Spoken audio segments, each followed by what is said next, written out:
ওকে, আজকে আমরা যে ক্লাসটা করব সেটা হচ্ছে বেনজিনের বিক্রিয়া নিয়ে। মেইনলি আজকে আমরা বেনজিন কি ধরনের বিক্রিয়া দেয় সেই জিনিসগুলো শিখবো। ঠিক আছে? আর কি কি বিক্রিয়া দেয়। এর আগে আমরা বেনজিনের প্রতিস্থাপন বিক্রিয়াতে বেনজিনের প্রতিস্থাপন বিক্রিয়ার কৌশল শিখেছিলাম।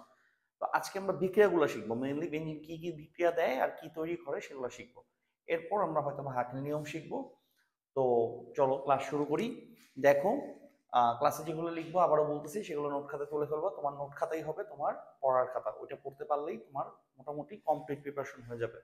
তো দেখো আমি ফার্স্টে কি লিখছি, সেটা হচ্ছে বেঞ্জিনের সংকেত। তোমরা সবাই জানো, তারপরে লেখা দরকার নোট খাতায় লেখার জন্য আমি লিখে রাখছি C6H6 এবং হাটনিক সংকেত, এটাও তোমরা সবাই জানো। তো এটা লেখার উদ্দেশ্যটা কি? এটা লেখার উদ্দেশ্যটা হচ্ছে এখানে একটা ইম্পর্টেন্ট এমসিকিউ আছে যেটা পরীক্ষায় আসে। দেখো বেঞ্জিনে কয়টা কার্বন বলো? 6টা কার্বন। তুমি খেয়াল করে দেখো এই কার্বনটার সংকরায়নটা কি। চিন্তা করে দেখো তো এই কার্বনটা কয়টা সিগমা বন্ধন করছে? একটা, দুইটা, তিনটা। আর এটা কিন্তু পাই বন্ধন, তার মানে এটা sp2 সংকরায়িত। এই কার্বনটাও দেখো একটা, দুইটা, তিনটা সিগমা বন্ধন, তার মানে এই কার্বন sp2, এই কার্বন sp2, এই কার্বন sp2, কারণ সবাই কিন্তু একটা করে দ্বিবন্ধন করছে। দেখো 6টা কার্বনের প্রত্যেকটা কার্বন, এটারও দ্বিবন্ধন এইটা, এটার দ্বিবন্ধন এইটা, এটার দ্বিবন্ধন আবার এইটা, এটার দ্বিবন্ধন এইটা, এটার আবার এইটা, মানে কমন দ্বিবন্ধন আছে এটার এটা। প্রত্যেকটা কার্বন একটা দ্বিবন্ধন করছে। আর সবার তিনটা কি বন্ধন আছে বলো? সিগমা বন্ধন আছে। তাহলে আমি বলতে পারতেছি যে 6টা কার্বন পরমাণু, 6টা কার্বন পরমাণু সকলেই সকলেই একটি কি বন্ধন করছে বলো? পাই বন্ধন।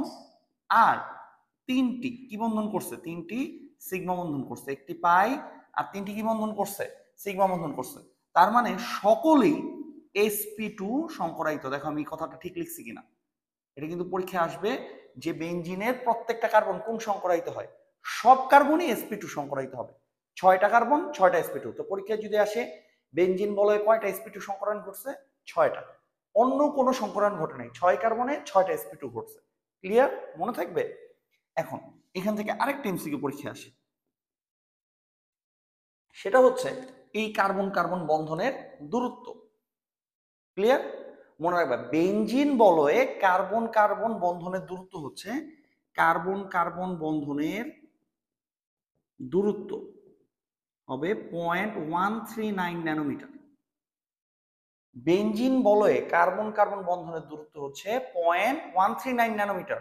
এটা এই বছর মেডিকেলে আসছে, এই 23-24 মেডিকেলে আসছে এটা। দেখো এই বন্ধনটা এক বন্ধনের সমানও না, এটা দ্বিবন্ধনের দূরত্বের সমানও না। কারণ আমরা কি জানি বলতো? আমরা জানি কার্বন কার্বন এক বন্ধনের দূরত্ব হচ্ছে এত। আমরা পড়ে আসছি এটা শুরুর দিকে। কার্বন কার্বন দ্বিবন্ধনের দূরত্ব কত? এত। দেখো মনে করে দেখো, শুরুতে পড়ছিলাম।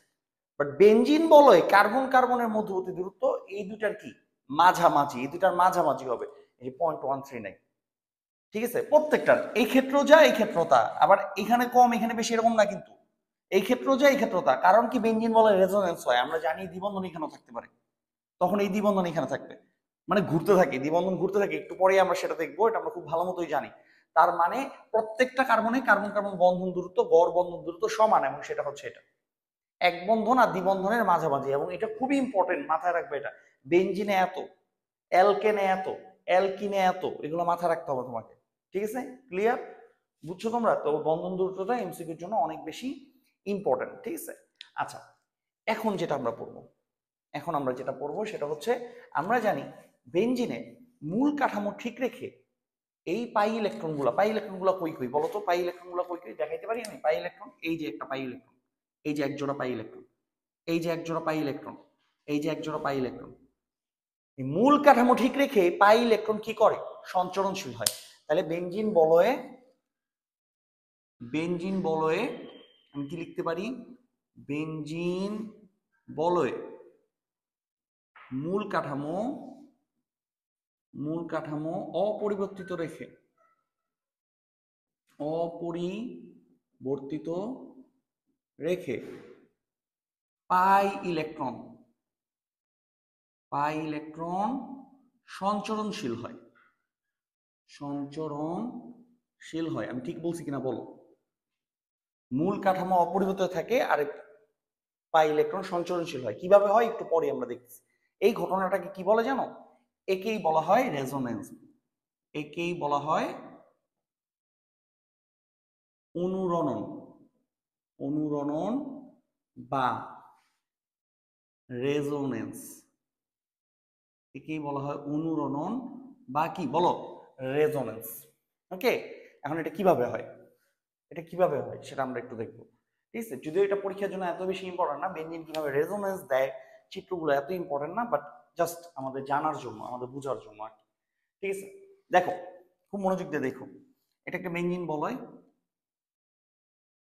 দ্বিবন্ধন এখানে আছে, ধরো এখানে আছে, এখানে আছে।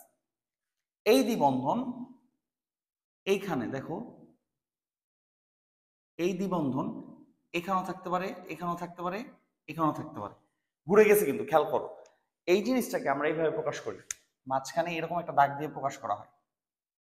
এইটাই হচ্ছে বেঞ্জিন রেজোনেন্স, এইটাই হচ্ছে রেজোনেন্স। এই ঘটনাটাকেই রেজোনেন্স বলে, এই ঘটনাটাকেই রেজোনেন্স বলে। ঠিক আছে, মানে দ্বিবন্ধনের অবস্থান পরিবর্তন হয়েছে, খেয়াল করো কোথায় কোথায় কোথায় ছিল, এখানে ঘুরে গেছে দ্বিবন্ধনটা। এই ঘটনাটাকে বলি কি আমরা, রেজোনেন্স। ঠিক আছে, ওকে। এই দুইটার বেঞ্জিন এই কাঠামোতেও থাকতে পারে, বেঞ্জিন এই কাঠামোতেও থাকতে পারে।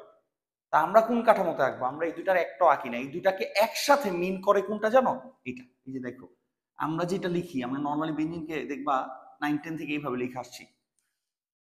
এটা কেন দিছে জানো? এই যে গোল্লাটা, এই রেজোনেন্সের কারণে দিছে। গোল্লাটা দিয়ে কি বুঝায় জানো? এটাও বুঝায়, এটাও বুঝায়, মানে বুঝায় যে কোনো অবস্থায় থাকতে পারে। তার মানে এই দোনোটা সমান সমান হচ্ছে এই যেটা। ওকে, মাথায় থাকবে। তা আমরা পরীক্ষায় কোনটা আঁকবো বেঞ্জিনের জন্য? পরীক্ষায় যখন বেঞ্জিনে বিক্রিয়া লিখবে এটা আঁকবো। আমি তো জানি না এটাতে আছে নাকি এটাতে আছে, সে তো যে কোনো একটাতেই থাকতে পারে। ঠিক আছে, ক্লিয়ার, বুঝছেন? এখন আমরা কি শিখবো, এটা থেকে এটা যায় কিভাবে, বা এটা থেকে এটা আসে কিভাবে, এই জিনিসটা একটু শিখবো, জাস্ট শেখার জন্য। এটা আমি বললাম না পরীক্ষা হয়তো তোমাকে লিখতে হবে না, বাট ভর্তিতে হয়তো যারা একটু রিটেন টাইপ ভর্তি পরীক্ষা দিবা তাদের লাগতে পারে, তাদের আসতে পারে যে বেঞ্জিনের রেজোনেন্স দেখাও, তখন যে ছবিটা আঁকলেই ফুল মার্ক পেয়ে যাবা। ঠিক আছে, কারণ এই ধরনের কোশ্চেন চলে আসে মাঝে মধ্যে। তো আমরা ছবি আঁকাটা শিখবো। আমি এটা মুছে দিচ্ছি, আমি তারপর এখান থেকে এটা কিভাবে হয় সেটা একটু দেখবো। ওকে,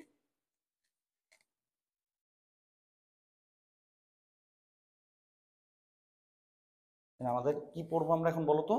আমরা পড়বো বেঞ্জিনে, বেঞ্জিনে রেজোনেন্স। অ্যারোমেটিক যৌগের একটা বড় বৈশিষ্ট্য কি জানো? ও কিন্তু রেজোনেন্স দেখায়। অ্যারোমেটিক যৌগের একটা বড় বৈশিষ্ট্য কি? ও রেজোনেন্স দেখায়। শুধু বেঞ্জিন না, পিরিডিন, ফিউরান, আমরা জানি ন্যাপথালিন, আরো আছে থায়োফিন, ওরা সবাই তো অ্যারোমেটিক, অ্যারোমেটিক যৌগ না? ওরা সবাই কি দেখাবে? ওরা সবাই রেজোনেন্স ক্যারেক্টারিস্টিক দেখাবে, সবাই। ঠিক আছে, ওরা রেজোনেন্স ক্যারেক্টারিস্টিক দেখাবে। ওকে, মনে থাকবে? তো চলো আমরা বেঞ্জিন কিভাবে রেজোনেন্স দেয় সেটা একটু শিখি, দেখি আর কি। দেখো ফার্স্টে এই স্ট্রাকচারটা আঁকবো আমি, খুব মনোযোগ দিয়ে দেখো, দেখলেই হবে। ঠিক আছে, আর নোট খাতে তুলে রাখতে চাইলে তুলে রাখতে পারো। আঁকলাম, এটা কি বন্ধন? পাই বন্ধন না? যে কোনো একটা পাই বন্ধন এখানে চলে আসবে, এই কার্বনটা নিজের কাছে নিয়ে আসবে, যে কোনো একটা পাই বন্ধন এখানে চলে আসবে। যার ফলে কি হবে, আমরা আরেকটা চিত্র দিয়ে দেখি। দেখো এই পাই বন্ধনটা যদি এখানে চলে আসে, এই পাই বন্ধনটা যদি এখানে চলে আসে, তাহলে এটা নেগেটিভ হয়ে যাবে। এক জোড়া ইলেকট্রন এখানে চলে আসছে, এই যে পাই ইলেকট্রন জোড়া এখানে চলে আসছে, বাকি দুটো কিন্তু যেমন আছে তেমনই থাকবে। ঠিক আছে, বাকি দুটো যেমন আছে তেমনই থাকবে। এটা তো স্টাবল অবস্থা না বেঞ্জিনের, এটা কি স্টাবল অবস্থা বলো? এইভাবে তো বেঞ্জিন থাকতে পারে না, থাকতে পারে? পারে না। তখন কি হবে, স্টাবিলিটি আনার জন্য এই পাই বন্ধন চলে আসবে এইখানে, আর এই জোড়া চলে আসবে এই জায়গায়। দেখো তাহলে কি হচ্ছে, তাহলে ছবিটা কিরকম দাঁড়াবে? এই জোড়া যদি এখানে চলে আসে তাহলে এখানে দ্বিবন্ধন হয়ে যাবে, আর এই পাই বন্ধন জোড়া আবার এই কার্বনের কাছে চলে আসবে, তাহলে এই জায়গায় আবার নেগেটিভ হয়ে গেল। দেখো খেয়াল করো, তার মানে এইটা চলে যাচ্ছে ফার্স্ট এইখানে, এটা নেগেটিভ, দুইটা ইলেকট্রন অতিরিক্ত, দুইটা ইলেকট্রন এখানে চলে আসছে। পরবর্তীতে এই দুই ইলেকট্রন জাম্প করে চলে আসবে এখানে পাই বন্ধন তৈরি করতে, যে পাই বন্ধন তৈরি করতে ঘুরে গেল, পাই বন্ধনটা ঘুরলো। পাই বন্ধনটা এক চান্সে ঘুরে নাই, পাই বন্ধনের ইলেকট্রন জোড়া ফার্স্টে এখানে গেছে, তারপর এখানে আসছে, এখানে যাবে, এখানে আসবে, এই যে এখানে যে এখানে আসছে।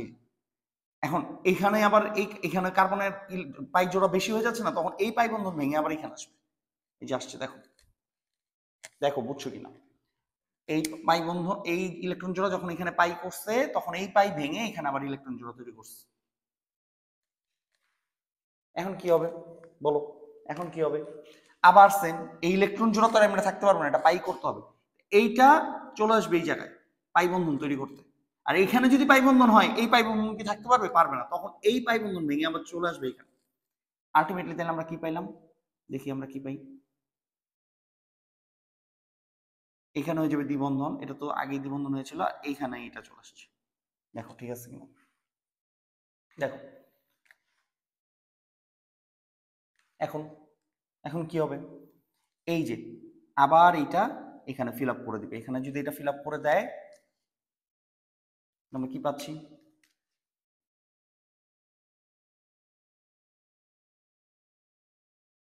এটা এখানে আসলো, এটা এখানে, এটা এখানে, দ্যাটস ইট। এটা কি বলো? এই যে বেঞ্জিন, দেখো ঘুরে গেছে, ঘুরে গেছে, এটা ঘুরে ঘুরে গেছে, এই পাই বন্ধন এখানে এটা এসে পড়ছে কিনা, এটা চলে আসছে এখানে। সো এই যে রেজোনেন্স করবো, বেঞ্জিন এইভাবে রেজোনেন্স করে। এবং দেখো খেয়াল করে দেখো, বেঞ্জিন যখন রেজোনেন্স করতেছে ওর এই পজিশন গুলাতে ও কিন্তু জোড়া ইলেকট্রন সৃষ্টি করতেছে। এই পজিশন গুলাতে কি ইলেকট্রন সৃষ্টি করতেছে? জোড়া ইলেকট্রন। তার মানে এই পজিশন গুলাতে সে কি গ্রহণ করতে পারবে? ইলেকট্রোফাইল গ্রহণ করতে পারবে। কারণ ইলেকট্রোফাইল কি বলতো? পজিটিভ। ইলেকট্রোফাইল কি? পজিটিভ। সো এই পজিশন গুলাতে ও ইলেকট্রোফাইল গ্রহণ করতে পারবে।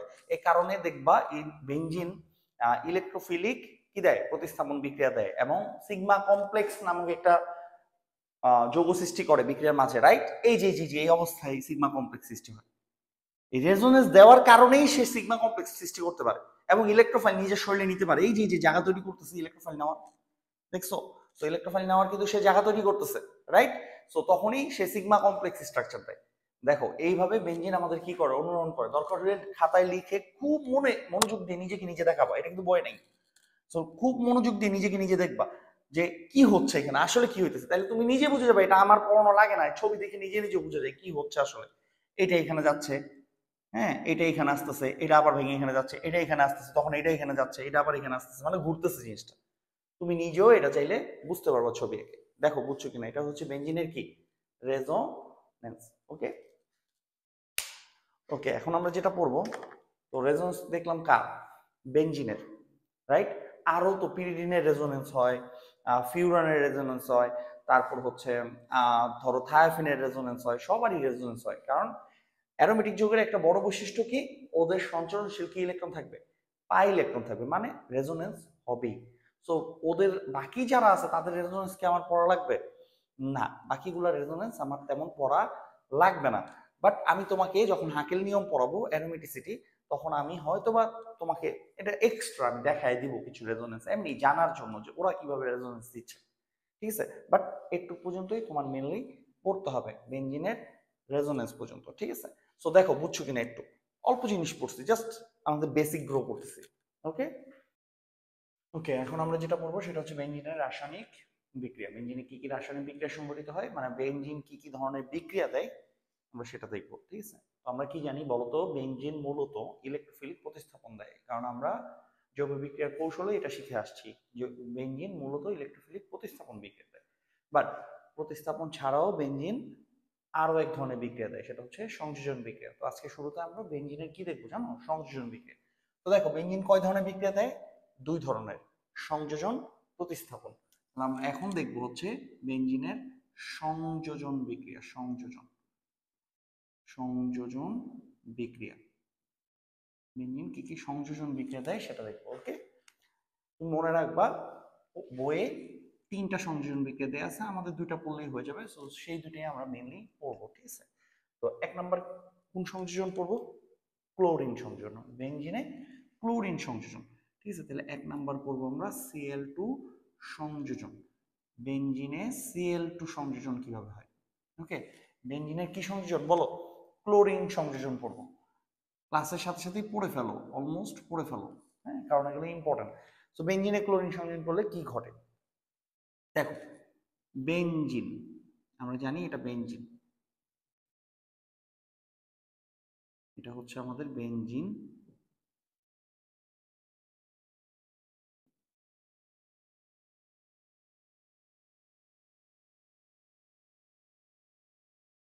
বেঞ্জিন সংযোজন করব কি বলো? ক্লোরিন সংযোজন করব। 3টা পাই বন্ধন ভাঙার জন্য 3 অণু ক্লোরিন লাগবে। কয় অণু ক্লোরিন বলো? 3 অণু ক্লোরিন লাগবে। আর এই বিক্রিয়াটা সূর্যালোকের উপস্থিতিতে হয়। কিসের উপস্থিতিতে হয়? সূর্যালোকের উপস্থিতিতে, ইউভি। আমি ইউভি দিয়ে বুঝালাম এই বিক্রিয়াটা কার উপস্থিতিতে হয়? সূর্যালোকের উপস্থিতিতে। কি ঘটে জানো? এই সবগুলা পাই বন্ধন ভাঙবে, এই সবগুলা পাই বন্ধন ভাঙবে। তার মানে প্রত্যেকটা কার্বনে একটা করে হাত খালি হবে। প্রত্যেকটা কার্বনে কটা করে হাত খালি হবে? একটা করে। তারপর তৈরি হবে কি? তৈরি হবে তাহলে কি? প্রত্যেকটা কার্বনের পাই বন্ধন ভেঙে গেছে। দেখো, হাইড্রোজেন হাইড্রোজেনের মতো থাকবে, বাট প্রত্যেকটা কার্বনের পাই বন্ধন ভেঙে যাবে। ভেঙে সেই জায়গাগুলোতে ক্লোরিন অ্যাড হবে। প্রত্যেকটা কার্বনে একটা করে ক্লোরিন অ্যাড হবে। দেখো, প্রত্যেকটা কার্বনে একটা করে ক্লোরিন কি হইলো? অ্যাড হইতেছে। এই যে, তাহলে বেনজিনে ক্লোরিন সংযোজন করলে পাই বন্ধনগুলো ভাঙে, আর প্রত্যেকটা কার্বনে একটা করে ক্লোরিন, মোট 6টা পরমাণু যুক্ত হয়। ক্লোরিনের 6টা পরমাণু। এটাকে বলে কি? Benzene hexachloride. এটা কি বলে বলো? এটার নাম কি? Benzene hexachloride. এর নাম হচ্ছে benzene hexachloride. Benzene hexachloride. Okay, আচ্ছা, এটা সংকেত কি বলো? C6H6Cl6। এটার আরেকটা নাম আসলে, এটাকে বলা হয় গ্যামাক্সিন পাউডার। খুবই ইম্পর্টেন্ট, খুবই ইম্পর্টেন্ট, পরীক্ষা আসে গ্যামাক্সিন পাউডারের সংকেত। গ্যামাক্সিন, গ্যামাক্সিন বা লিনডেন পাউডার। আমি দুটো লিখে দিচ্ছি, লিনডেন পাউডার। এটা একটা জীবাণুনাশক। এটা ব্যবহার কি জানো? এটা ব্যবহার, এটা একটা জীবাণুনাশক। এটা একটা জীবাণুনাশক, মনে রাখবা। এবং বর্তমানে এটা ইউজ হয় না, কারণ এটা পরিবেশের জন্য অনেক বেশি ক্ষতিকর। এটা মেইনলি ফাঙ্গাস মারতে ব্যবহার হয়, ফাঙ্গাস মারতে ব্যবহার হয়। বেনজিন হেক্সাক্লোরাইড বা লিনডেন পাউডার, সংকেতটা মাথায় রেখো। ঠিক আছে? তাহলে বেনজিনে ক্লোরিন সংযোজন করলে গ্যামাক্সিন বা লিনডেন পাউডার তৈরি হয়। ওকে, দেখো ঠিক আছে কিনা ক্লোরিন সংযোজন। ক্লিয়ার? ডান? বুঝতে পারছো? আচ্ছা, এখন আমরা যেটা পড়বো, সেটা হচ্ছে বেনজিনের দ্বিতীয় সংযোজন। আমি বলছিলাম সংযোজন কয়টা বিক্রিয়া? 2টা বিক্রিয়া। 1 নম্বরটা পড়লাম, এখন আমরা কয় নম্বরটা পড়বো? 2 নম্বরটা। সো 2 নম্বর সংযোজন বিক্রিয়া কি? দেখো, 2 নম্বর হচ্ছে ওজোন সংযোজন। ওজোন সংযোজন। 2 নম্বর হচ্ছে ওজোন সংযোজন। তাহলে আমরা এখন কি পড়বো বলো? ওজোন সংযোজন বিক্রিয়া। বেনজিনে ওজোন সংযোজন করবো। ওকে, দেখো, এটা খুব ইম্পর্টেন্ট, এটাও একটা ইম্পর্টেন্ট বিক্রিয়া এবং ভালো মতো তোমাকে পড়তে হবে। খুব মনোযোগ দিয়ে দেখো। আবারও বেনজিন আঁকি, বেনজিন আঁকি আমি।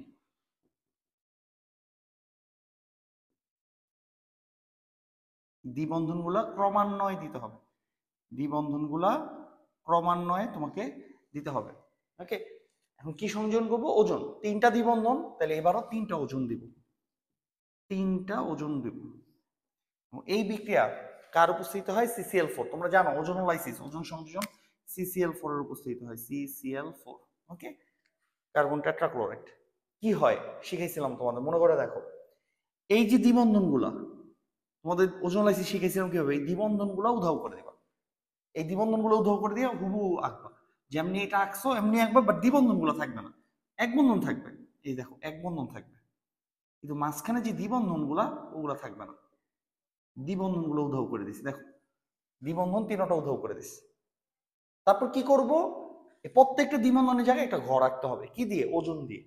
3টা ওজন দিয়ে। দেখো, চিন্তা করে দেখো, আমরা আঁকছিলাম এই যে চাল, এই যে দেখো ঘরের মেঝে। দেখো তো আঁকছিলাম কিনা ওজন লাইসিসে? এই যে চাল, ঘরের মেঝে। দেখো তো আঁকছিলাম কিনা? এই যে ঘর, এই যে চাল, 3টা ওজন, ওজনের 3টা অক্সিজেন দিয়ে আঁকতে হবে। এই যে ঘরের মেঝে, দেখো আঁকছিলাম কিনা। ঠিক আছে? ক্লিয়ার? এটাই কিন্তু করছিলাম আমরা। আমরা ওজন লাইসিস যখন শিখছি এটা ভালো মতো শেখানো হয়েছে, সো এটা নিয়ে এখন সময় নষ্ট করার কিছু নেই। এখন এরপর কি হবে? এটা তো করলাম, যুক্ত করলাম। তারপর আমাদের কি যুক্ত করতে হয় বলো? এটা আমরা শিখছি। এরপরে ওজন যখন সংযোজন হয় তখন এখানে জিঙ্ক দিতে হয়। কি দিতে হয়? জিঙ্ক। 3টা জিঙ্ক দিতে হবে। কটা জিঙ্ক? 3টা জিঙ্ক দিলে কি হবে জানো? এই যে দেখো ভাগটা কিভাবে হবে। এই যে চালের যে অক্সিজেন গুলো, এগুলো তো আলাদা হয়ে যায়। তো এই যে একটা আলাদা পার্ট হয়ে যাবে, এটা একটা আলাদা পার্ট হয়ে যাবে, এটা একটা আলাদা পার্ট হয়ে যাবে। এই চালের অক্সিজেন গুলো রেখে 3 ভাগে কি হয়ে যাবে? জিনিসটা ভাগ হয়ে যাবে। খুব মনোযোগ দিয়ে দরকার হলে পজ করে দেখো কিভাবে ভাগ হচ্ছে। এভাবে একটা ভাগ, এইভাবে একটা ভাগ, এইভাবে একটা ভাগ। আঁকাটা তোমাকে আস্তে আস্তে শিখতে হবে, একটু 2-3 বার আঁকলে ক্লিয়ার হয়ে যাবে। ভাগ হলে কি হয় আমরা জানি, এই যে এতটুকু একটা যৌগ গঠন করে। দেখো এটা কি, সিএইচও সিএইচও, এই যে সিএইচও সিএইচও, এটা কি সিএইচও সিএইচও, এটাও কি সিএইচও সিএইচও। খেয়াল করো, সিএইচও সিএইচও কয়টা, 3টা। সিএইচও সিএইচও কে কি বলে জানো? এই সিএইচও সিএইচও কে বলে গ্লাইঅক্সাল। নাম কি, গ্লাইঅক্সাল। ওকে, এটা হচ্ছে গ্লাইঅক্সাল, বানানটা ঠিক করে দিচ্ছি, গ্লাইঅক্সাল।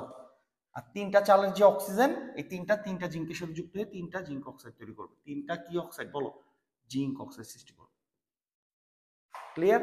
তার মানে বেনজিনকে ওজোনালাইসিস করলে কি সৃষ্টি হয়, গ্লাইঅক্সাল সৃষ্টি হয়। দ্যাটস ইট, আমাদের বেনজিনের সংযোজন বিক্রিয়া শেষ। আমাদের বেনজিনের সংযোজন 2টা বিক্রিয়া, আবার বলছি, ক্লোরিন সংযোজন করলে তৈরি হবে গ্যামাক্সিন পাউডার, ওজোন সংযোজন করলে তৈরি হবে গ্লাইঅক্সাল। এগুলো এমসিকিউ তো পরীক্ষা আসবে, তাড়াতাড়ি পারতে হবে, এগুলো কুইক পারতে হবে। বেনজিনে ওজোন সংযোজন করলে গ্লাইঅক্সাল, ক্লোরিন সংযোজন করলে 1 নম্বরে যেটা পড়ছি সেটাতে কি হয় বলো, লিনিয়ার পাউডার। ক্লিয়ার?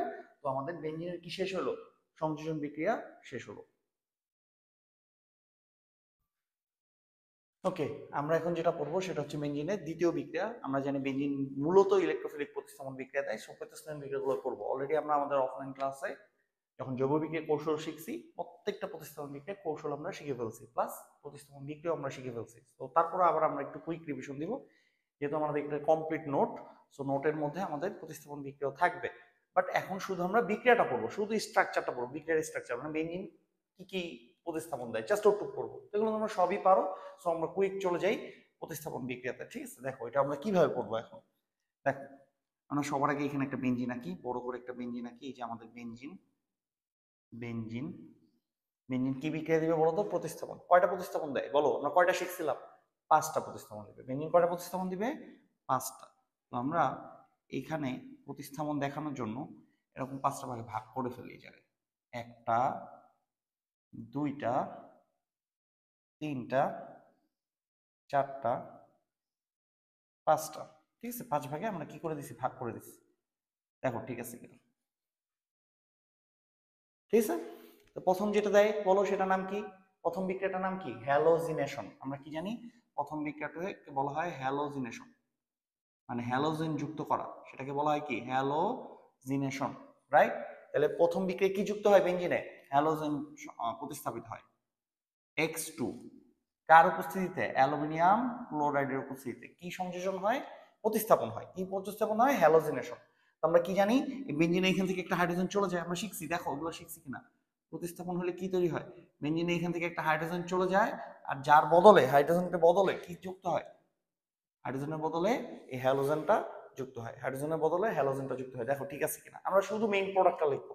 বিক্রিয়া কৌশল, বিক্রিয়া আমরা শিখে ফেলছি অলরেডি, তোমরা জানো, জাস্ট নোট করার জন্য আর কি। বেনজিনের দ্বিতীয় যেই প্রতিস্থাপন বিক্রিয়া বলো, মনে করে দেখো, দ্বিতীয় প্রতিস্থাপন বিক্রিয়াটা কি ছিল, নাইট্রেশন।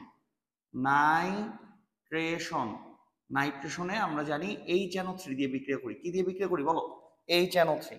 নাইট্রেশনে আমরা মেইনলি কি দিয়ে বিক্রিয়া করি, HNO3, HNO3। এবং কে উপস্থিত থাকে তখন, সালফুরিক অ্যাসিড উপস্থিত থাকে, কারণ সালফুরিক অ্যাসিডই আমাকে ইলেকট্রোফাইলটা তৈরি করতে সাহায্য করছিল, মনে করে দেখো। এবং কি তৈরি হয়, কি তৈরি হয়, এই যে একটা হাইড্রোজেন সরে যায়, সরে যে নাইট্রোমূলক অ্যাড হয়। কোন মূলক অ্যাড হয়, নাইট্রোমূলক। এই যে দেখো নাইট্রোমূলক অ্যাড হচ্ছে, দেখো ঠিক আছে কিনা, এটাও আমরা শিখছি। এরপর যেটা আমরা শিখছি সেটার নাম কি, সালফোনেশন। সালফোনেশন। এরপর কি শিখছিলাম বলো, ফ্রিডেল ক্রাফট। ফ্রিডেল আমি পুরো লিখবো না, Friedel Crafts alkylation. Alkylation. Then কি শিখছিলাম বলো, Friedel Crafts. Friedel Crafts acylation শিখছিলাম, অ্যালকাইলেশন অ্যাসাইলেশন। এখন বলো সালফোনেশন। সালফোনেশন আমরা কার সাথে যুক্ত করছিলাম বেনজিনকে, সালফুরিক অ্যাসিড। কার সাথে যুক্ত করছিলাম, সালফুরিক অ্যাসিড। আর এই সালফুরিক অ্যাসিড থেকে ইলেকট্রোফাইলটা তৈরি করতে কে সাহায্য করছিল, সালফুরিক অ্যাসিডই সাহায্য করছিল। তো আমরা সালফুরিক অ্যাসিডের হেল্প নিয়েই কিন্তু ইলেকট্রোফাইলটা তৈরি করছিলাম, চিন্তা করে দেখো। এবং সালফোনেশন করলে কি হয় বলো, সালফোনেশন করলে আমরা জানি একটা হাইড্রোজেন চলে যাবে এই মাথা থেকে, আর এখানে কে যুক্ত হবে, প্রতিস্থাপিত হবে কে, SO3H। দেখো ঠিক আছে কিনা, ওকে। এবারে দেখো ফ্রিডেল কাফ অ্যালকাইলেশন। অ্যালকাইলেশন মানে কি? অ্যালকাইল মূলক যুক্ত করা। চিন্তা করে দেখো, অ্যালকাইলেশন মানে অ্যালকাইল মূলক যুক্ত করা। এটা কে করছিল? CH3Cl। কার উপস্থিতিতে? অনার্দ্র অ্যালুমিনিয়াম ক্লোরাইডের উপস্থিতিতে। এটাও লাস্ট লেকচারেও আমরা দেখছি। কি সৃষ্টি হয়? কি সৃষ্টি হয়? বেনজিন বলয় থেকে একটা হাইড্রোজেন চলে যায়, এখানে কে যুক্ত হবে? CH3 মূলক যুক্ত হবে। CH3 মূলক যুক্ত হবে। দেখো হয়েছে কিনা? ওকে, CH3 মূলক যুক্ত হয়েছে। এখন অ্যাসাইলেশন। অ্যাসাইলেশন কি? অ্যাসাইল মূলক যুক্ত হয়। এই যে CH3COCl, এটা আমরা পড়ছি। CH3COCl কার উপস্থিতিতে? অ্যালুমিনিয়াম ক্লোরাইডের উপস্থিতিতে CH3COCl যুক্ত হবে। আর তৈরি হবে কি? আমি এখানে লিখি, তৈরি হবে একটা হাইড্রোজেন রিপ্লেস হয়ে যায়, এখানে যুক্ত হবে COCH3, অ্যাসাইল মূলক যুক্ত হবে। ঠিক আছে, COCH3, দ্যাটস ইট। দেখো বেনজিন 5টা প্রতিস্থাপন বিক্রিয়া দেয়। এগুলো সবগুলোর কৌশল আমরা খুবই ভালো মতো শিখে আসছি। জাস্ট এখানে আমরা একটা রাফ ডায়াগ্রাম আঁকলাম। কেন? কারণ আমাদের নোট খাতা থাকতে হবে। সংযোজন বিক্রিয়া দিচ্ছে 2টা, প্রতিস্থাপন বিক্রিয়া দিচ্ছে কয়টা? 5টা। ক্লিয়ার? বুঝতে পারছেন? দেখেন গাইস, এখন যেটা শিখবো আমরা সেটা হচ্ছে অ্যারোমেটিসিটি। আমরা জানি অ্যারোমেটিক যৌগের একটা বিশেষ ধর্ম হচ্ছে অ্যারোমেটিসিটি। ঠিক আছে, অ্যারোমেটিক যৌগের একটা বিশেষ ধর্ম কি কি বলা হয়? অ্যারোমেটিসিটি। ঠিক আছে, তো এই ধর্মের কিছু নিয়ম আছে, আর যে নিয়মকে বলি আমরা হাকেল নিয়ম। যেটা হোক, হাকেল নিয়ম বা অ্যারোমেটিসিটি যেটাই শিখতে চাই, শেখার আগে আমাকে অবশ্যই, আমি পার্সোনালি বেনজিনের যে আণবিক গঠনটা আছে, মেইনলি বেনজিনের মেইন যে আণবিক স্ট্রাকচার, সেটা একটু শিখে রাখা পছন্দ করি আর কি। তো তোমরা একটু মনোযোগ দিয়ে দেখো, আমি তোমাদেরকে একটু বেনজিনের আণবিক স্ট্রাকচারটা এঁকে দিচ্ছি, দেন আমরা হাকেল নিয়ম করবো। ওকে, ক্লাসটা এইদিকে অনেক বেশি ইম্পর্টেন্ট তোমাদের জন্য। একটু মনোযোগ দিয়ে যদি তোমরা দেখো তাহলে ভালো হইতো। একটু দেখো ওকে, আমি কিভাবে কি আঁকতেছি। বেনজিনে কয়টা কার্বন থাকে? 6টা কার্বন। তুমি খেয়াল করে দেখো, আমি 6টা কার্বন আঁকতেছি। একটা, দুইটা, তিনটা, চারটা, পাঁচটা, 6টা। দেখো 6টা কার্বন আমি এক তলে 6টা কার্বন আঁকছি। প্রত্যেকটা কার্বন কি সংকরায়ন করে বলতো? sp2 সংকরায়ন করে। দেখো sp2 সংকরায়ন মানে কি? sp2 মানে 3টা সিগমা বন্ধন, 3টা সংকরায়ন। তাহলে আমি কিভাবে বলছিলাম, প্রতিটা সংকরায়ন প্রতিটা ফুলের পাপড়ি। তাহলে প্রত্যেকটা কার্বন 3টা করে ফুলের পাপড়ি, যেহেতু sp2 সংকরায়ন। দেখো ফুলের পাপড়িগুলো কিভাবে হবে? একটা, রাইট, দুইটা, রাইট, তিনটা। দেখো প্রতিটা কার্বন 3টা ফুলের পাপড়ি। এই কার্বনও sp2 সংকরায়ন। একটা, দুইটা, তিনটা, sp2 সংকরায়ন। এই কার্বন sp2 সংকরায়ন, 3টা পাপড়ি। একটা, দুইটা, তিনটা। দেখো ঠিক আছে। এই কার্বন sp2, একটা, দুইটা, তিনটা।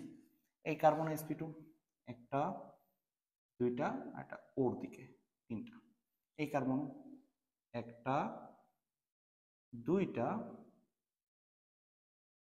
তিনটা। দেখো ঠিক আছে কিনা? প্রত্যেকটা sp2, প্রত্যেকটাই কিন্তু sp2, sp2, sp2, কুইক। দেখো sp2, অনেকগুলো sp2 লিখে দিচ্ছি সবগুলোতে।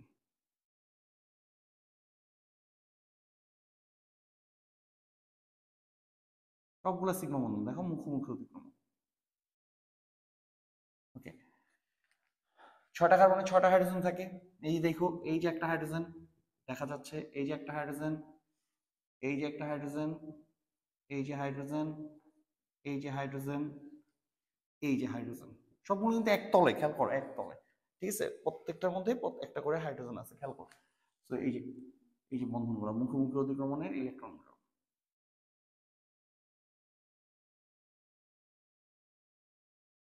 মানে আমি কমপ্লিট আণবিক স্ট্রাকচারটা তোমাকে একটু দেখাই দিলাম। দেখো ঠিক আছে কিনা, আমি ঠিক আঁকছি কিনা। That's benzene. ঠিক আছে, এক তলে আছে, এক তলে।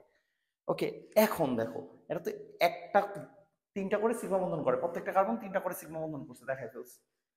এখন প্রত্যেকটা কার্বনের কিন্তু একটা করে অসংকরায়িত অরবিটাল আছে, পাই বন্ধন আছে প্রত্যেকটা। ওই যে শুরুতে বলছি, ক্লাসের শুরুতে, প্রত্যেকটার অসংকরায়িত অরবিটাল আছে। মানে পাই বন্ধন যখন দেখাই কি হয়? পি অরবিটালটা যেমন আছে তেমনই থাকে না? দেখো এই কার্বনে একটা পাই বন্ধন আছে, তাহলে এটার উপরে একটা পি এর লোব আর নিচে একটা লোব, এরকম। দেখো ঠিক আছে কিনা? এই যে অসংকরায়িত অরবিটাল। শিখছো তোমরা, সংকরায়নে শিখছো। তো এখানে আমার দেখানো কিছু না, এই যে অসংকরায়িত অরবিটাল আমি ঠিক আছি কিনা দেখো। এটারও এরকম একটা, এটার তলের উপরে আর তলের নিচে, তলটার উপরে একটা, এটা কিন্তু তলের উপরে একটা আর তলের নিচে একটা, খেয়াল করো তলের উপরে একটা নিচে একটা, এটারও তাহলে উপরে একটা নিচে একটা, যেমন আছে অরবিটাল তেমন থেকে যায়, অসংকরায়িত অরবিটাল আর উপরে একটা নিচে একটা, এটারও তলের উপরে একটা নিচে একটা,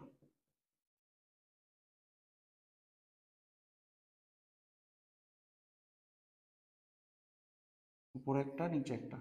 আমি একটু চাপা করে রাখছি, এটা ছোট হয়ে গেছে যদি এই দুটো সমান হয়। আচ্ছা, এটারও তলের উপরে একটা নিচে একটা।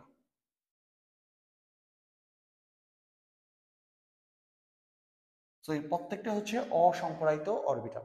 এখন কি হয় বলো, এই অসংকরায়িত অরবিটাল একটার সাথে আরেকটা কি বন্ধন করে আমরা জানি, পাই বন্ধন করে। তাহলে আমি বলতে পারি দেখো, এইটার সাথে এটা তাহলে কি বন্ধন করবে, পাশাপাশি অতিক্রম করবে, ওরা পাই বন্ধন করবে, তাহলে এটা এটা পাই। এই যে দেখো তো, এটা এটা পাই, এটা এটা যদি পাই করে তাহলে এইটা আর এটা পাই। এই যে পাশাপাশি অতিক্রম করবে, তলের উপরে আর নিচে আছে কিন্তু, এই যে পাশাপাশি অতিক্রম করছে, তাহলে এইটা আর এটা পাই। দেখছো কিভাবে হচ্ছে জিনিসটা, খেয়াল করো। এইভাবেই বেঞ্জিনটা ঘটনা। এখন এই পাই বন্ধন ঘুরতে পারে, এইটা আবার এখানে চলে আসতে পারে, তখন এইটা এখানে অতিক্রমণ হবে, তখন এই অতিক্রমণটা হবে এই দুটার মধ্যে, মানে এই দুটার অতিক্রমণ তো এই দুটার মধ্যে হয়েছে, না হয়ে হইতে পারে এই দুটার মধ্যে, আবার এই দুটা না হয়ে তখন হবে এই দুটার মধ্যে, আবার এই দুটা না হয়ে তখন হবে এই দুটার মধ্যে। এটি কিন্তু বেনজিনের আণবিক অরবিটাল, আণবিক ঘটন, বেনজিনের আণবিক ঘটন। আমার কথা হচ্ছে এটা পরীক্ষা তোমার আঁকতে হবে না, বাট আমি কিন্তু পারি, আমি জানি, আমার বেসিকটা আছে আর কি, এটা কিভাবে হচ্ছে জিনিসটা, ঠিক আছে, আমি সেটাই তোমাকে দেখাই দিলাম। তার মানে আমার কি হইতে পারে, এই পাই বন্ধন কিন্তু ঘুরতে পারে, চাইলে এই পাই বন্ধন এটা এটার মধ্যে হইতে পারে, হ্যাঁ, চাইলে এটা এটার মধ্যে হইতে পারে, চাইলে পাই বন্ধন এইটা আর এটার মধ্যেও পাশাপাশি অতিক্রমণ হয়ে হইতে পারে। আমি জাস্ট তোমাকে দেখাই দিলাম, এটাই হচ্ছে বেঞ্জিনের কি আণবিক ঘটন। এইটা পাশে রাইখা তোমার জন্য হ্যাকেল নিয়ম পড়া অনেক বেশি সহজ হবে, ঠিক আছে, অনেক বেশি সহজ হবে। তাহলে এখন আমরা যাই অ্যারোমেটিসিটি যে ধর্মটা, এটা দুইটা নিয়ম আছে যাকে আমরা বলে হাকিল নিয়ম, ঠিক আছে। তাহলে আমরা কি শিখবো এখন, এটা পাশে রেখে হাকিল নিয়ম শিখবো। পরীক্ষার জন্য অনেক বেশি ইম্পর্টেন্ট হাকিল নিয়ম, বা পরীক্ষায় যখন পরীক্ষা আসবে বেনজিন অ্যারোমেটিসিটি ধর্ম প্রদর্শন করে ব্যাখ্যা করো, বা বেনজিন একটা অ্যারোমেটিক যৌগ ব্যাখ্যা করো, তখন এই হাকেল নিয়ম দিয়ে তোমাকে ব্যাখ্যা করতে হবে। শুধু বেনজিন না, ন্যাপথালিন, পিরিডিন, থায়োফিন, যেটাই আসুক তোমাকে হাকেল নিয়ম দিয়ে ব্যাখ্যা করতে হবে। তবে চিত্র আঁকা লাগবে না, চিত্র জাস্ট আমাদের বুঝার জন্য। ওকে, হাকেল নিয়মে কয়টা নিয়ম আছে, দুইটা নিয়ম, এই দুইটা নিয়ম যদি মানে তাইলেই যৌগগুলো অ্যারোমেটিক হয়। তাহলে কোনো যৌগ যদি অ্যারোমেটিক প্রুফ করতে বলে, তাহলে হাকেল নিয়মের ওই দুইটা নিয়ম লিখে তোমাকে অ্যারোমেটিক প্রুফ করতে হবে। আর হাকেল নিয়মের দুইটা নিয়ম বোঝার জন্য এই ছবিটা আমি এঁকে রাখছি তোমাদের বোঝার সুবিধার জন্য। ওকে, তো হাকেল নিয়মের প্রথম রুলসটা কি, হাকেল নিয়মের প্রথম রুলসটা কি, অ্যারোমেটিক যৌগের যেগুলো হাকেল নিয়ম মানবে অবশ্যই সেই যৌগ যৌগগুলার, আমি লিখি তোমাদের জন্য একটু সুবিধা হবে, কারণ তোমাদের একটা নোট, জৈব যৌগের ঘটন, জৈব যৌগের ঘটন চ্যাপ্টা, অবশ্যই চ্যাপ্টা সমতলীয়, সমতলীয় চাক্রিক হতে হবে, চাক্রিক হতে হবে, মনে থাকবে। জৈব যৌগের ঘটন কি হইতে হবে, চ্যাপ্টা সমতলীয় আর চাক্রিক হইতে হবে। আর বলয় সৃষ্টিকারী, এই যে চাক্রিক বা বলয়, যেটা বলয় সৃষ্টিকারী, বলয় সৃষ্টিকারী পরমাণুর সংখ্যা, পরমাণুর সংখ্যা মূলত 5টি বা 6টি হবে, 5টি বা 6টি হবে। মানে বলয় সৃষ্টি করবে 5টা বা 6টা পরমাণু, কার্বনই না কিন্তু, কার্বন ছাড়াও বলয় সৃষ্টি হইতে পারে, যেমন ফিউরানে অক্সিজেন বলয় সৃষ্টি করে, ঠিক আছে, পিরিডিনে নাইট্রোজেনও বলয় সৃষ্টি করে। তবে বলয় সৃষ্টিকারী পরমাণুর সংখ্যা মূলত 5টা বা 6টা হবে, তবে 5টার কমও থাকতে পারে, 6টার বেশি থাকবে না, তবে 5টার কম থাকতে পারে, মূলত 5টা বা 6টা থাকবে। ওকে, এবার 2 নম্বর, এই যে বলয় যে সৃষ্টি করছে পরমাণুগুলো, এখানে কে করছে, কার্বন, রাইট। এই বলয় সৃষ্টিকারী পরমাণুগুলোতে, বলয় সৃষ্টিকারী পরমাণুগুলোতে পি অরবিটাল থাকতে হবে, অবশ্যই পি অরবিটাল থাকতে হবে। মনে থাকবে বলয় সৃষ্টিকারী পরমাণুগুলোতে অবশ্যই কি অরবিটাল থাকতে হবে, বলো? পি অরবিটাল থাকতে হবে, অবশ্যই পি অরবিটাল থাকতে হবে। এই পি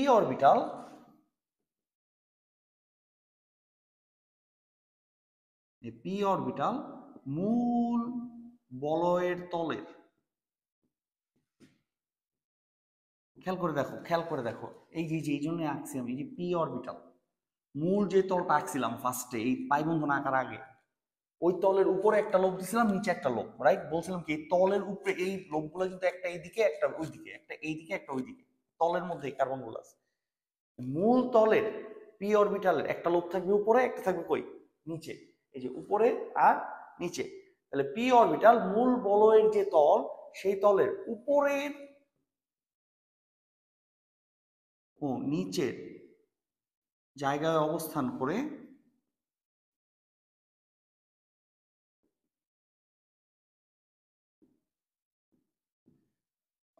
করে পাশাপাশি অধিক্রমণের মাধ্যমে এই চিত্রের থেকে এখন দেখেন উপরে একটা নিচে একটা দিয়ে পাশাপাশি অধিক্রমণ করছে, পাশাপাশি অধিক্রমণের মাধ্যমে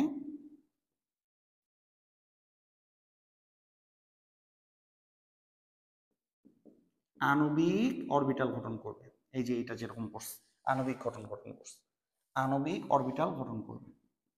এভাবেই লিখবা, ঠিক এভাবে লিখবা, একটু যেন হেরফের না হয়, ঠিক আছে? আমি একদম নোট করে দিচ্ছি, গঠন করবে। পাশাপাশি অধিক্রমণ করলে পাই ইলেকট্রন হবে না? তাহলে এই আণবিক ঘটনে পাই ইলেকট্রন হবে না, পাশাপাশি অধিক্রমণ করলে কি বন্ধন হয়? পাই বন্ধন, পাই বন্ধনে পাই ইলেকট্রন হবে। তো এই আণবিক ঘটনে পাই ইলেকট্রনের সংখ্যা হবে, এটাই হচ্ছে মেইন জিনিস হাকেল তত্ত্বের, 4n+2। এই জিনিসটা 4n+2, এটাই হচ্ছে মেইন জিনিস। আমি মেইন পয়েন্টগুলো বলতেছি তোমাকে, এই যে 4n+2 এটাই মেইন জিনিস। 4n+2 পাই ইলেকট্রনের সংখ্যা কত হবে? 4n+2, যেখানে n কি বলো? যেখানে n হচ্ছে পঞ্চভুজ বা ষড়ভুজ বলয়ের সংখ্যা। যেমন বেঞ্জিনে কয়টা বলয় আছে বলো? একটা। ন্যাপথালিনে কয়টা? দুইটা। পিরিডিনে কয়টা? একটা। n হচ্ছে পঞ্চভুজ বা ষড়ভুজ বলয়ের সংখ্যা। ঠিক এভাবে পরীক্ষায় লিখবা, ওকে? n এর মান কত হতে পারে জানো? n এর মান হতে পারে 0, 1, 2, 3। এখন তুমি বলতে পারো সবার আগে মাথায় চলে আসে, ভাই শূন্য কই থেকে আসলো? বলয় তো মিনিমাম একটা হবে। আচ্ছা, n এর মান 0 হয় যদি বলয়ে, ওই বলছিলাম পরমাণু সংখ্যা মূলত কয়টা থেকে? 5টা বা 6টা, বাট 5টার কমও থাকতে পারে। আমরা এরপরে উদাহরণ দেবো। 5টার কমও থাকতে পারে বলয়, রাইট? 5টার কমও বলয় থাকতে পারে। 5টার কম যখন বলয়ে কার্বন পরমাণু থাকে তখন n এর মান কি হয়? 0 হয়। তাহলে n এর মান কখন 0 হয় বলো? যখন বলয়ে পরমাণু সংখ্যা 5-এর কম, ঠিক আছে? যখন বলয়ে পরমাণু সংখ্যা 5-এর কম, তখন n এর মান কত হবে? 0 হবে। ক্লিয়ার? বুঝছেন? এটাই আমাদের হাকেল নিয়ম। পরীক্ষায় যখন আসবে বেঞ্জিন অ্যারোমেটিক যৌগ গঠন করে, এই হাকেল নিয়ম দিয়ে ব্যাখ্যাটা করতে হবে। এই হাকেল নিয়ম দিয়ে আমার কি করতে হবে? ব্যাখ্যাটা করতে হবে। ক্লিয়ার? আমার কথা বুঝছো? তাহলে আমাকে সবসময় হাকেল নিয়ম দিয়ে ব্যাখ্যা করতে হবে যে বেঞ্জিন একটা অ্যারোমেটিক যৌগ। ঠিক আছে? ক্লিয়ার? ওকে। তো আমরা এখন এটা মুছে দেবো, ছবিটা আমাদের দরকার নেই। আমরা বিভিন্ন উদাহরণ দেখবো যে কার কয়টা সঞ্চরণশীল পাই ইলেকট্রন আছে।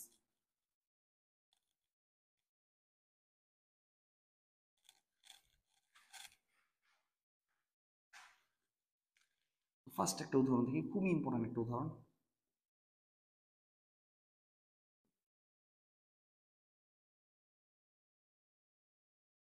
এটার নাম কি জানো? এটার নাম হচ্ছে সাইক্লোপ্রোপিনাইল ক্যাটায়ন।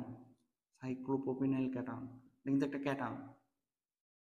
সাইক্লোপ্রোপিনাইল ক্যাটায়ন, ওকে? এটা একটা অ্যারোমেটিক যৌগ। এটা কি যৌগ বলো? এটা একটা অ্যারোমেটিক যৌগ। এখন ঠিক আছে, এটা হাকেল নিয়ম মানছে কিনা আমাদের চেক করতে হবে, রাইট? ফার্স্ট কি?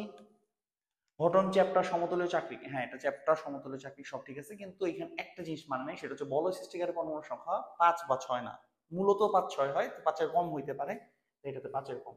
দ্যাট মিনস এখানে n এর মান 0। এইটার জন্য n এর মান কত বলো? 0। দ্যাট মিনস এখানে পাই ইলেকট্রনের সংখ্যা কত? এখানে পাই ইলেকট্রনের সংখ্যা, পাই ইলেকট্রন সংখ্যা 4 × 0 + 2, সো 2টি। তার মানে এখানে সঞ্চরণশীল অংশগ্রহণ করে কয়টা ইলেকট্রন বলো তো? 2টা ইলেকট্রন। তাহলে আমরা দেখতেছি এখানে সঞ্চরণশীল ইলেকট্রন কয়টা? 2টা। তো একটু চেক করি এখানে কিভাবে 2টা হয়। হ্যাঁ একটু চেক করো, খুব মজা আছে, এটা এটা কঠিন না, ইজিলি পারা যায়। দেখো এটা কি হয়, এই যে পাই বন্ধনটা দেখছো, এই পাই বন্ধনটা, এই পাই বন্ধনটা ভেঙে এখানে চলে আসে। এই পাই বন্ধনটা ভেঙে যদি এখানে চলে আসে, এই যে এখানে চলে আসলো, তাহলে কি এটার পজিটিভ থাকবে? এটা কিন্তু আর পজিটিভ থাকবে না, খেয়াল করো। তখন পজিটিভ হয়ে যাবে কে তোমার বলো তো? তখন পজিটিভ হয়ে যাবে এইটা, এইটা হয়ে যাবে পজিটিভ। পজিটিভটা লাল কালি দিয়ে দিই, এটা হয়ে যাবে তখন পজিটিভ। আবার খেয়াল করো, এই পাই বন্ধন এখানে নাও থাকতে পারে, এই পাই বন্ধন চলে আসতে পারে এইখানে। এই পাই বন্ধন যদি এখানে চলে আসে তাহলে কিরকম হলো? এই পাই বন্ধন যদি এখানে চলে আসে তাহলে এটা দেখতে এরকম হয়ে গেল না?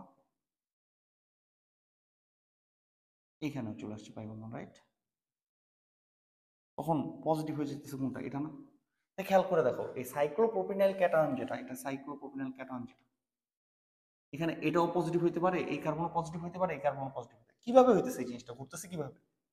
এই যে পাই ইলেকট্রন ঘুরতেছে, কয় জোড়া পাই ইলেকট্রন ঘুরতেছে খেয়াল করো, এক জোড়া পাই ইলেকট্রন ঘুরতেছে, এক জোড়া পাই ইলেকট্রন কিন্তু ঘুরতেছে, ঘুরে বিভিন্ন পজিশনে ক্যাটায়নটা সৃষ্টি করতে পারতেছে, বিভিন্ন পজিশনে ক্যাটায়নটা সৃষ্টি, খুব মনোযোগ দিয়ে খেয়াল করো।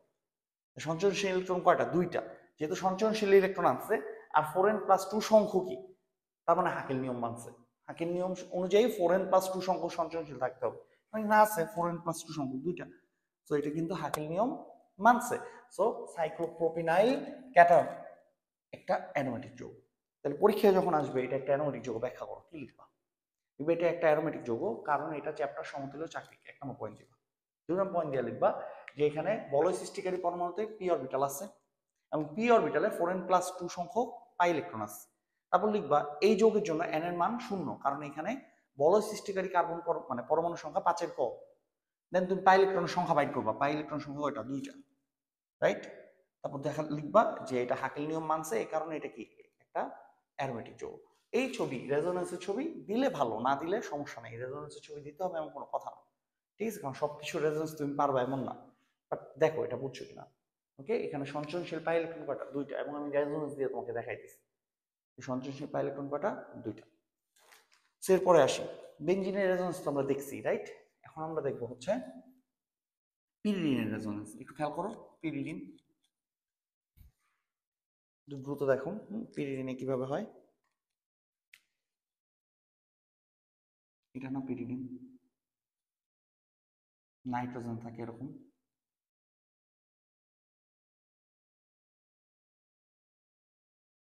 নাইট্রোজেন এখানে একজন মুক্তযোদ্ধা। কি হয় একটু দেখো পিরিডিনে, পিরিডিনে হয় হচ্ছে, খেয়াল করো, এই যে জোড়াটা না, এই জোড়া ইলেকট্রন, এই জোড়া ইলেকট্রন চলে আসে নাইট্রোজেনের কাছে, ঠিক আছে? যার ফলে এই জায়গায় তৈরি হয় পজিটিভ। তাহলে আমার ছবিটা হয়ে যাবে এরকম,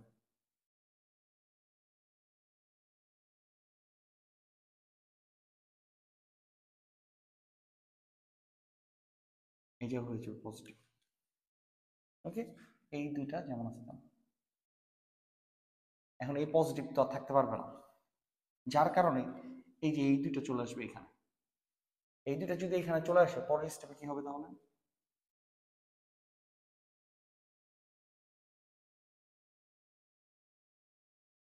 এখানে হয়ে যাবে দ্বিবন্ধন, তাহলে এটা হয়ে যাবে কি আমাদের পজিটিভ। এই পজিটিভও থাকতে পারবে না, সো এই জোড়া চলে আসবে এখানে, এই জোড়া যদি এখানে চলে আসে তাহলে পরের ছবিটা কি কি দাঁড়াবে বল?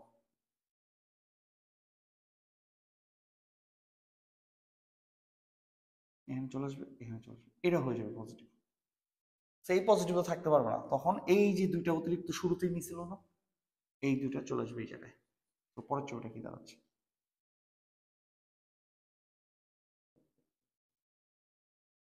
এখানে চলে আসলো, এটা এটা খেয়াল করে দেখো, ঘুরে গেছে। দেখো ছিল এখানে এখানে এখানে এসে পড়ছে উল্টা দিকে। এটা হচ্ছে পিরিডিনের রেজোনেন্স, যদিও এটা দেখানো লাগে না, বাট তোমাকে আমি দেখাই দিলাম। এটাকে বলা হয় কি পিরিডিনের রেজোনেন্স। আর এখানে তুমি খেয়াল করে দেখো, এখানে সঞ্চরণশীল পাই ইলেকট্রন কয়টা? সঞ্চরণশীল পাই ইলেকট্রন হাকেল নিয়ম অনুযায়ী, হাকেল নিয়ম অনুযায়ী 4n প্লাস 2, এখানে n এর মান অবশ্যই 1, কারণ একটা বলয় আছে ছয়টা পরমাণু বিশিষ্ট, সো 6টি। এখন আমাদের চিত্র অনুযায়ী দেখো তো 6টা আছে কিনা। সঞ্চরণশীল ইলেকট্রন কয়টা? এই যে এই দুটো ঘুরছে, দেন এই দুটো ঘুরছে, দেন এই দুটো ঘুরছে, তাহলে মোট কয়টা? 6টা। খেয়াল করে দেখো এখানে 6টা সঞ্চরণশীল ইলেকট্রন আছে। এই যে এই দুটো ঘুরছে 2টা, এই দুটো ঘুরছে 4টা, দেন এই দুটো ঘুরছে কয়টা? 6টা। মোট 6টা ইলেকট্রন। এই যে এক বন্ধন, দুই বন্ধন, তিন বন্ধন, 3টা বন্ধনই তো ঘুরছে। সো এটা সঞ্চরণশীল ইলেকট্রন কয়টা আছে? 6টা। ঠিক আছে, এবং এটাও একটা কি অ্যারোমেটিক যৌগ। ক্লিয়ার? এখন আমরা ফিউরানেরটা একটু দেখি। আজকের লাস্ট এটা ফিউরান। ওকে, এটা মুছে দিলাম, তোমার একটু পজ করে লিখে নিও তারপরে। তো ফিউরানের আমরা কি দেখবো, কয়টা সঞ্চরণশীল ইলেকট্রন আছে।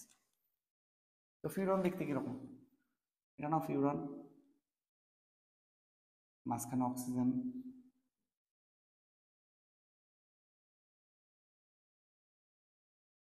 ফিউরান। অ্যাপারেন্টলি সঞ্চরণশীল পাই ইলেকট্রন মনে হইতেছে 4টা, কিন্তু সঞ্চরণশীল পাই ইলেকট্রন কখনো 4টা হয় না। তোমাদের আমি একটা জিনিস দেখাই দিই। দেখো 4 ইন্টু 0 প্লাস 2, সর্বনিম্ন সঞ্চরণশীল পাই ইলেকট্রন কয়টা হয়? 2টা। 4 ইন্টু 1 প্লাস 2, তারপর কয়টা হয়? 6টা হইতে পারে। যেরকম বেনজিন, পিরিডিন, ওদের একটা করে বলয় আছে। 4 ইন্টু 2 প্লাস 2, কয়টা সঞ্চরণশীল ইলেকট্রন? 10টা। এটা কার? ন্যাপথালিন। 4 ইন্টু 3 প্লাস 2, এটা অ্যানথ্রাসিন, কটা থাকে? 14টা। তাহলে এটা কার থাকে? ওই যে একটু আগে দেখলাম, যার 5 কার্বন, যার বলয়ের পরমাণু সংখ্যা 5টার কম, এটা কার? এটাই পিরিডিন, বেনজিন, ইভেন এই ফিউরানের ওইটা 6টা থাকে। 6টা তো আমি দেখতেছি না, আমি দেখতেছি পাই বন্ধন 4টা, তা বাকি দুইটা কই? তো ছবি আঁকলে বুঝবো বাকি দুইটা কই। বাট এখানে কয়টা চক্র আছে? কয়টা চক্র আছে? একটা চক্র। আর এক চক্রের জন্য এখানে কয়টা সঞ্চয়নশীল ইলেকট্রন থাকবে? 6টা। মিনস এখানে 6টা সঞ্চয়নশীল ইলেকট্রন আছে। ওকে, তাহলে এগুলো কার জন্য? এটা এটা হচ্ছে যে একটু আগে বললাম ইথানয়েল, কি বলতো, সাইক্লোপ্রোপানয়েল ক্যাটায়ন। এটা পড়লাম কার জন্য? এটা পড়লাম হচ্ছে আমরা পিরিডিন, থায়োফিন, ফিউরান, বেনজিন, সবার জন্য এক চক্র যাদের। এটা কার জন্য? দুই চক্র কার? ন্যাপথালিন। এটা কার জন্য? অ্যানথ্রাসিন। এগুলো লিখে নাও, পাশে লিখে নাও অ্যানথ্রাসিন। ঠিক আছে, ওকে।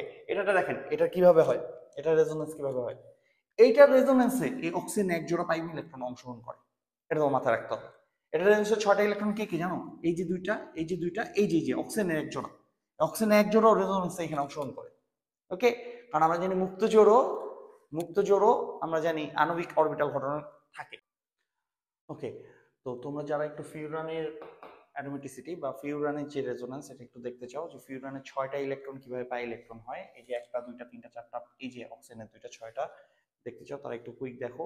ঠিক আছে, এটা না পড়লেও হবে, এটা পরীক্ষার জন্য ইম্পর্টেন্ট না, বাট যারা জানতে চাও তাদের জন্য আর কি। দেখো এখানে আসলে কি হয়, অক্সিজেনের এই 2টা ইলেকট্রনও অংশগ্রহণ করে। কিভাবে অংশগ্রহণ করে? এই 2টি ইলেকট্রন ফার্স্টে চলে আসে এইখানে, এই 2টা ইলেকট্রন যদি এখানে চলে আসে, তাহলে এই পাই বন্ধনটা ভেঙে চলে যায় এখানে। তাহলে পরের চিত্রটা কি হবে? পরের চিত্রটা তাহলে এরকম হবে, এটা হয়ে যাবে পজিটিভ এই জায়গাটা, এখানে হয়ে যাবে ডাবল বন্ধন। ঠিক আছে, আর এই যে এখানে এসে পড়বে এক জোড়া পাই ইলেকট্রন। এই যে পরের স্টেপে কি হবে? পরের স্টেপে এই পাই বন্ধন এই জায়গায় চলে আসবে, মানে এই জোড়া এখানে পাই বন্ধন তৈরি করবে, আর এই জোড়া ভেঙে চলে আসবে এই জায়গায়। তাইলে কি হচ্ছে পরের স্টেপে? কি হচ্ছে দেখো, এটা এখানে বন্ধন তৈরি করে ফেলতেছে, এটা কিন্তু এরকমই থাকতেছে, আর এই জায়গায় হয়ে যেতেছে। দেখো এটা হচ্ছে পরের স্টেপ। তাহলে এটা থেকে এটা, এটা থেকে এটা, এখন এটা থেকে আরেকটাতে যাবে। এরপর কি হবে? এরপরে যেটা হবে, এই পাই বন্ধন নিয়ে চলে আসবে এখানে, আর এইটা পাই বন্ধন তৈরি করবে এই জায়গায়। ঠিক আছে, আচ্ছা এটা লাল কালিতে দেখাচ্ছিলাম। এই পাই বন্ধন চলে আসবে এখানে, আর এটা পাই বন্ধন সৃষ্টি করবে এই জায়গায়। কি তৈরি করবে?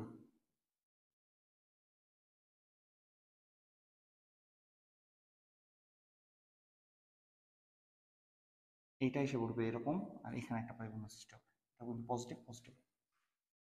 এরপর এর পরের স্টেপে দেখেন, এই পরের স্টেপে কি হবে, এইটা চলে আসবে এখানে, আর এইটা এই জায়গায় বন্ধন সৃষ্টি করে দিবে।